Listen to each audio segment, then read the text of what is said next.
Good evening everyone. Lok Sabha election के 7वां phase हमारे complete हो चुके हैं।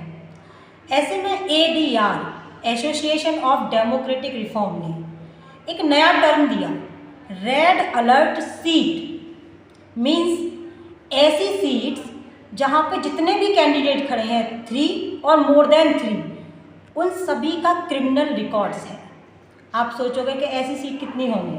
1, 2, 3, 4, ज़्यादा से ज़्यादा 7-8 सीट होंगी, लेकिन 288 ऐसी सीट्स हैं जहाँ पे सभी कैंडिडेट ऐसे हैं जिनका क्रिमिनल रिकॉर्ड है।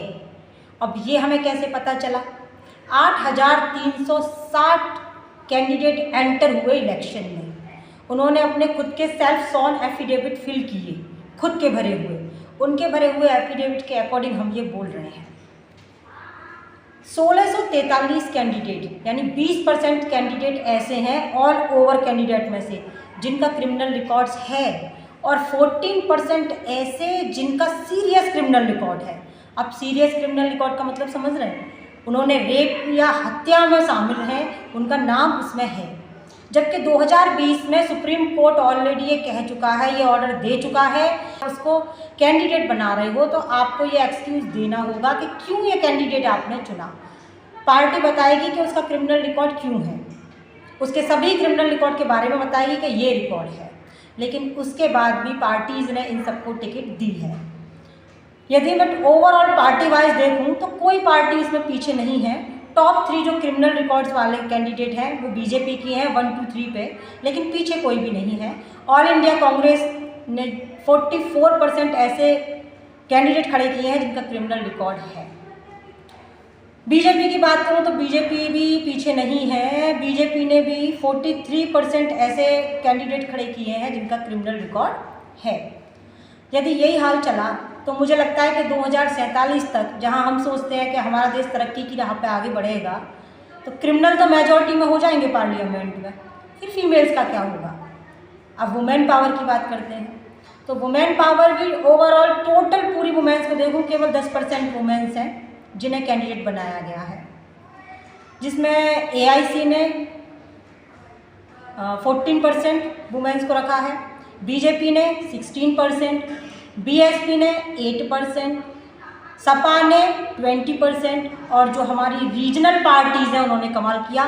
RJD ने 29%, BJD ने 33%। अब ऐसे में आप ज़रा सोचो, कुछ लोग हैं जिन्हें मैं तो सोशल रिफॉर्मर कहूँगी, आप अपनी मेंटल एबिलिटी के हिसाब से कुछ भी कहिए, जिन्हें ये लगता है कि क्या सिस्टम सुधर सकता है, क्या भाई कुछ हो सकता है अभी भी इस सिस्टम में? तो हाँ, हो सकता है। क्या हो सकता है कि जो नोटा दबाए तो सारे कैंडिडेट को कैंसिल करके दोबारा कैंडिडेट लाए जाए, जो सेकंड कैंडिडेट विनर है उसको विनर ना माना जाए। सुप्रीम कोर्ट की डंडा फटकार इतनी कड़ी हो कि जो भ्रष्ट कैंडिडेट है, यदि उन्होंने रजिस्ट्रेशन कर दिया और बाद में झूठ पता चला, तुरंत उनका रजिस्ट्रेशन कैंसिल किया जाए, उनके फॉर्म कैंसिल किए जाने चाहिए। दूसरा, पब्लिक अवेयरनेस, पब्लिक का प्रेशर इतना हो कि महामानव और भगवान का दर्जा देने की जगह बताएं उनको कि तुम्हारा सही पाथ ये है काम करने का। सुप्रीम कोर्ट डंडा रखे, सबको रिट के अंतर्गत लेके आओ, जितनी भी पॉलिटिकल पार्टीज हैं, पैसा खर्च करते हैं अनाप शनाप, मैनिफेस्टो लेके आते हैं बहुत बड़े बड़े, उन सब पर पब्लिक की नज़र होनी चाहिए। मैं चाहती हूँ और जानती भी हूँ कि आप सभी बहुत अवेयर हो, और नेक्स्ट टाइम ध्यान रखिएगा कि हमें पार्टी को नहीं चुनना, हमें कैंडिडेट को नहीं चुनना, हमें उसको चुनना है जो वास्तव में हमारे बच्चों को, हमारे देश को तरक्की की राह पर ले जाए। तभी हम सच्चे भारतवासी हैं और भारत माँ के सच्चे सपूत हैं। धन्यवाद। जय हिंद, जय भारत, स्वस्थ भारत, स्वच्छ भारत।